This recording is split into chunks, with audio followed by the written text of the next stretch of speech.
All right, let's jump right into this explainer. We're going to unpack a massive geopolitical domino effect that's literally paralyzing the U.S. administration right now in the Strait of Hormuz. We're looking at a situation that has rapidly evolved from a standard display of military might into this incredibly complex, high-stakes waiting game. The dynamics in the Middle East are shifting right beneath our feet, and today we're going to use reporting from sources like The Atlantic, The Telegraph, and the Financial Times to map out exactly how we got here, and more importantly, why traditional military dominance just isn't working the way it used to. So, we're starting off with this huge paradox that The Atlantic recently highlighted. You've got the U.S. military, undeniably the most technologically advanced force on the planet, and an administration that actually initiated this recent conflict. But guess what? 3 months in, the whole dynamic is flipped upside down.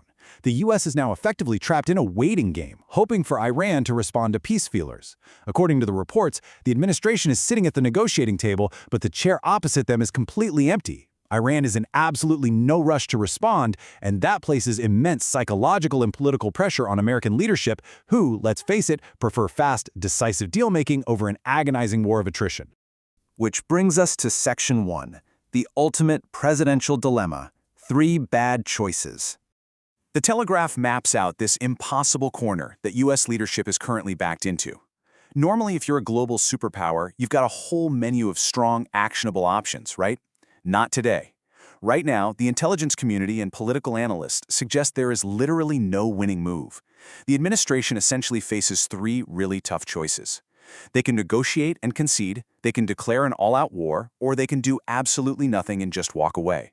None of these lead to a clear-cut victory. In fact, each option carries catastrophic risks, whether that's politically, economically, or geopolitically. So let's break them down, starting with the first option. Option 1 is to negotiate. But here's the catch. Negotiating inherently means making concessions. The U.S. has laid out these 14 incredibly strict, previously non-negotiable conditions. We're talking about Iran's nuclear program, their missile development, their actions in the Strait of Hormuz, the whole shebang. Stepping back from even one of these 14 points would be framed domestically as a massive defeat for the U.S. military. The sources point out that the administration's core MAGA voter base strongly opposes any perceived weakness or surrender to Iran. So, negotiating a peace deal right before an election season, that could cause severe, potentially fatal political damage to the current administration. So what about option 2, escalation? Well, if the U.S. decides to declare a full-scale war, which is an option strongly pushed by allies like Israel who suggest striking Iranian energy infrastructure, the economic blowback would be immediate. Analysts project that global oil prices would instantly spike to a minimum of $150 a barrel. Just to put that into perspective, during peacetime, oil was hovering much lower. And even during the initial clashes, it stayed well under $120. A massive jump to $150 a barrel would trigger massive inflation at the absolute worst possible time, practically guaranteeing an electoral disaster for the incumbent party in the upcoming U.S. elections. And once you strike civilian or energy infrastructure, any chance of future diplomatic negotiations evaporates completely. And that brings us to option 3, which might honestly be the most dangerous of all, doing absolutely nothing and just maintaining the status quo. If the U.S. just sits back, Iran essentially gets de facto control over the Strait of Hormuz. They could actually begin taxing commercial vessels and collecting massive revenues to fund their operations. But more importantly, every single day the U.S. fails to secure the strait, traditional allies lose faith in American military protection. This power vacuum directly opens the door for a new, multipolar BRICS-led alliance, shifting regional dominance toward nations like Russia and China. Let's move to Section 2, Dinosaur versus the Mosquito, the naval clash. Down at the tactical level, naval commanders are living an absolute nightmare right now. You're probably wondering, how on earth does a country with a fraction of America's defense budget hold the U.S. Navy at bay?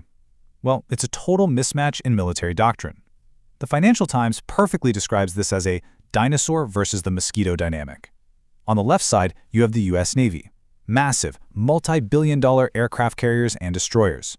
They are heavily armed and technologically unmatched, for sure, but they're slow-moving, they require deep waters, and they have a really high response time to sudden, close-quarter threats. Then on the right, you have the Islamic Revolutionary Guard Corps have IRGC fleet. They aren't using traditional warships. Instead, they use swarms of highly unpredictable, small, fast-attack boats. It is a classic asymmetrical warfare strategy, and it literally turns America's massive size into a huge vulnerability. Let's actually define what we're dealing with here.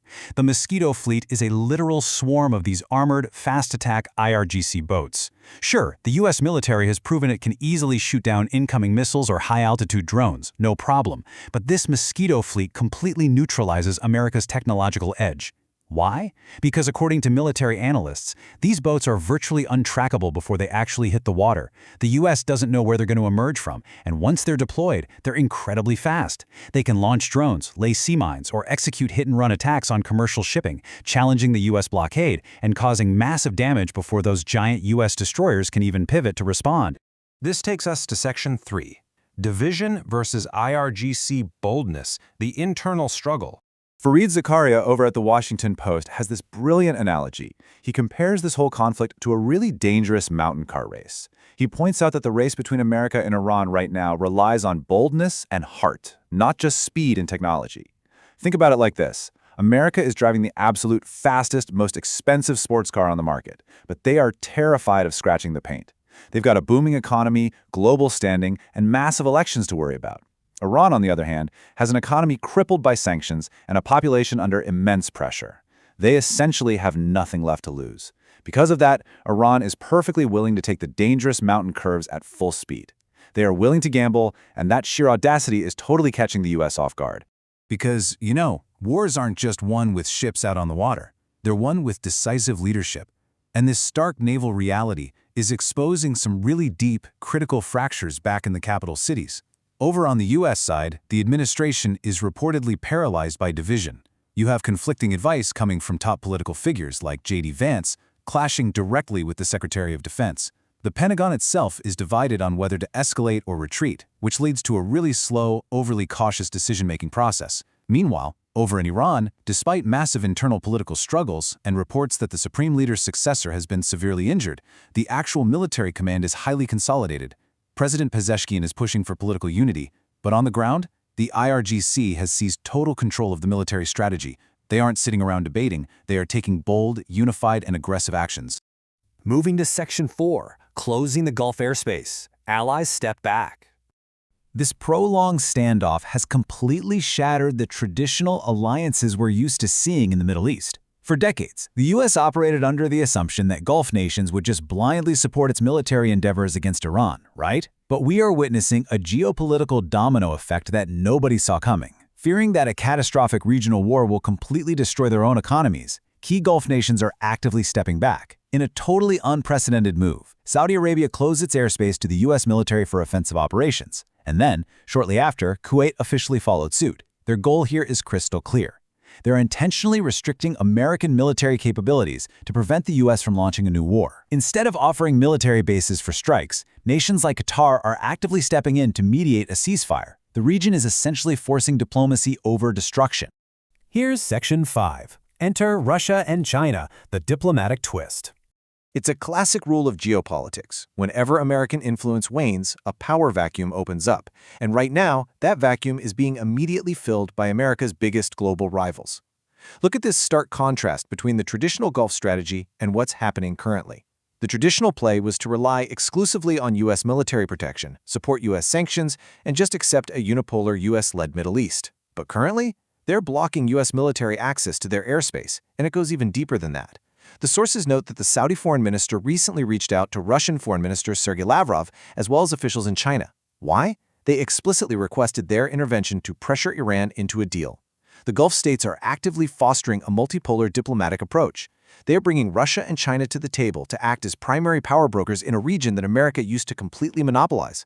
Finally, Section 6, the true cost of time. Time has literally become the most dangerous weapon in this entire conflict. In modern warfare, patience is almost never a virtue for a superpower, but Iran is using the clock to its absolute advantage, turning this into a grueling war of endurance. According to recent intelligence reports, the CIA estimates that Iran can withstand the current siege for at least another 3 to 4 months. And this is devastating for the U.S. because it forces the Navy into an exhausting and highly unsustainable war of attrition out at sea.